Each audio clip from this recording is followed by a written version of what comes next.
Quelles sont les 3 erreurs financières que 90% des jeunes Africains commettent?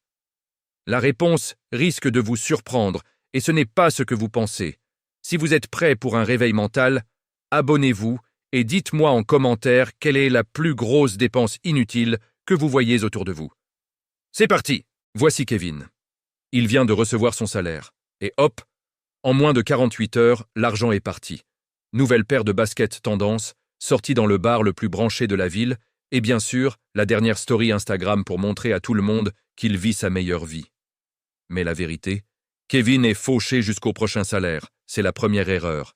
Vivre pour l'apparence. Acheter des choses dont on n'a pas besoin avec de l'argent qu'on n'a pas pour impressionner des gens qu'on n'aime même pas.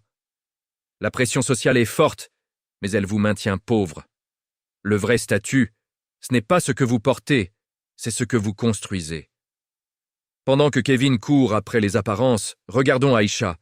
Elle gagne peut-être moins que Kevin, mais sa vision est différente. Chaque mois, une petite partie de son revenu part dans une formation en ligne, une autre dans un fonds d'épargne.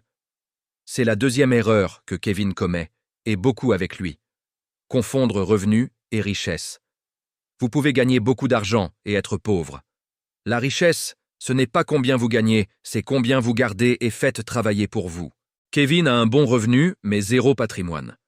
Son argent entre et sort. Aïcha, elle, a compris que chaque euro est une graine. Elle plante ses graines pendant que Kevin mange les siennes. Qui aura une forêt dans 5 ans? C'est une question de décision, pas de revenu. Maintenant, la troisième est peut-être la plus subtile des erreurs. Kevin a de grandes idées. Il veut lancer le projet qui va changer l'Afrique. Mais il attend le financement parfait, l'équipe parfaite, le moment parfait. Il attend 1 million pour démarrer, alors qu'il n'a même pas su gérer 1000. Pendant ce temps, Aïcha, avec son smartphone, a lancé une petite boutique sur WhatsApp. Elle a commencé en vendant des gâteaux faits maison à ses contacts. Puis elle a ajouté des jus, puis des snacks. Son petit business grandit chaque jour. Elle n'a pas attendu d'être grande pour commencer. Elle a commencé pour devenir grande.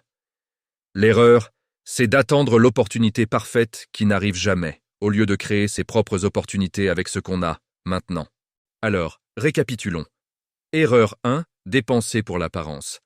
Erreur 2, confondre un gros salaire et la vraie richesse. Erreur 3, attendre le moment parfait au lieu de commencer petit. Regardez bien, le problème n'est jamais le manque d'argent. Le vrai problème, c'est le manque de discipline financière et de vision à long terme. La question n'est pas comment gagner plus, mais que fais-je avec ce que j'ai déjà?